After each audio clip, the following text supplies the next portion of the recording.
Hello friends, welcome to my channel. और आज की इस वीडियो में हम बात करेंगे एरिया 51 के बारे में। हाँ, वही एरिया 51 जहां पर एलियन होने का दावा किया जाता रहा है। तो चलिए वीडियो को शुरू करते हैं और आज हम एलियंस पर चर्चा करेंगे। आपने एलियन और उड़न तस्त्री यानी यूएफओ को लेकर हमेशा लोगों में उत्सुकता रही है। क्या वाकई में इनका अस्तित्व है? क्या इन्हें देखने का दावा करने वालों की बातों में दम है? अमेरिका में एक ऐसी जगह है जहां इसे लेकर रिसर्च जोरों पर है। हम आपको एरिया 51 ऐसी जगह है जिसके बारे में पूरी दुनिया को कुछ मालूम ही नहीं। इसके बारे में तो अमेरिकी सरकार ने भी अभी कुछ साल पहले कहा कि वो जगह दुनिया में मौजूद है, पर इसके आगे अमेरिकी सरकार ने कुछ भी नहीं कहा। एरिया 51 एक सैन्य मिलिट्री इलाका है जो अमेरिका शहर लास वेगास में 80 मील उत्तर पश्चिम में स्थित है। ये इलाका अक्सर चर्चा का केंद्र बना रहता है क्योंकि ऐसा माना जाता है कि यहाँ दूसरे ग्रह से आए एलियनों के ऊपर शोध कार्य किया जाता है। कई लोगों ने तो यहाँ तक दावा किया है कि उन्होंने कई बार अनआइडेंटिफाइड फ्लाइंग ऑब्जेक्ट यानी यूएफओ को वहां उड़ते देखा है। सन 1947 में किए गए एक दावे के मुताबिक इस जगह पर एक यूएफओ दुर्घटनाग्रस्त हुआ था जिसमें से एक एलियन का शव भी बरामद हुआ। यह एलियन 4 फुट का था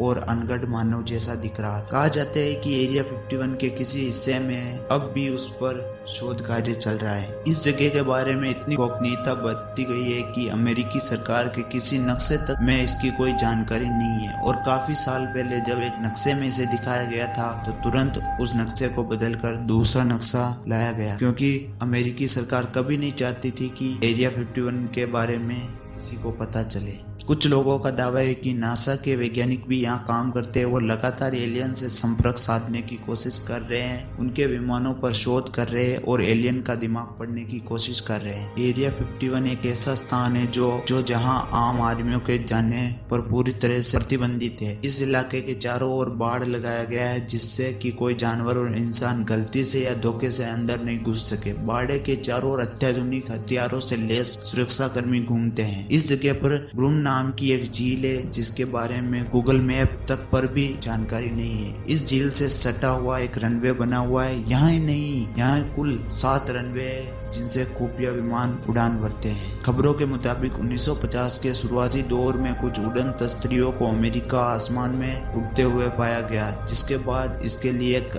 अलग खुफिया प्रोजेक्ट शुरू किया गया। इस नए प्रोजेक्ट को प्रोजेक्ट ब्लू बुक और कई नामों से जाना जाता है, जिसे CIA के निर्देशों के बाद शुरू किया गया। इतना नहीं, ये इतना खुफिया प्रोजेक्ट था कि इसकी जानकारी बेहद ही खास लोगों और उससे जुड़े अधिकारियों को ही थी। जब एरिया 51 को परीक्षण क्षेत्र के तौर पर चुना गया तो 8500 फीट लंबे रनवे के निर्माण की जरूरत हुई। इस निर्माण की ओर किसी का ध्यान न जाए इसलिए इसका निर्माण कार्य केवल रात में ही किया जाता था। कुछ खबरों के मुताबिक यहाँ एलियनो इंजीनियरिंग पर शोध किया जाता है। कुछ तथ्यों के मुताबिक तो एरिया 51 में कई एलियनों को कैद करके रखा गया है जिन पर शोध किया जाता है। माना जाता है कि इस जगह पर परमाणु बम के धमाके भी किए गए हैं जो परीक्षण स्वरूप थे। इस चक्कर में आम लोगों को यहाँ से विस्थापित कर दिया गया। यहाँ कुछ लोग अब भी रहते हैं पर वो इस एरिया 51 के कर्मचारी है या उनके परिजन या कोई और, उनके बारे में कोई जानकारी नहीं मिल पाई है। अमेरिका में एक शोध के मुताबिक करीब 57% लोग एलियन और उड़न तस्त्रियों के वजूद को सच मानते हैं। हालांकि इनको देखे जाने के 100% दावों में से 90% या तो खारिज कर दिया जाता है या फिर दबा दिया जाता है, लेकिन 10% ऐसे भी दावे हैं जिसके सबूत भी मौजूद है। इस इलाके के ऊपर से किसी विमान को उड़ने की इजाजत नहीं है। अगर कोई ऐसा करता भी है तो एयर ट्रैफिक कंट्रोल उसे तुरंत चेतावनी जाकर तुरंत अपना रास्ता बदलने को कहती है। अगर ऐसा नहीं होता तो फिर अमेरिकी वायुसेना उस पर कार्रवाई करती है। फ्रेंड्स, अगर आपको एरिया 51 से जुड़ी ये जानकारी अगर पसंद आए तो हमारी पोस्ट को लाइक करें, हमारे चैनल को सब्सक्राइब करें और इसको अपने दोस्तों के साथ शेयर करें।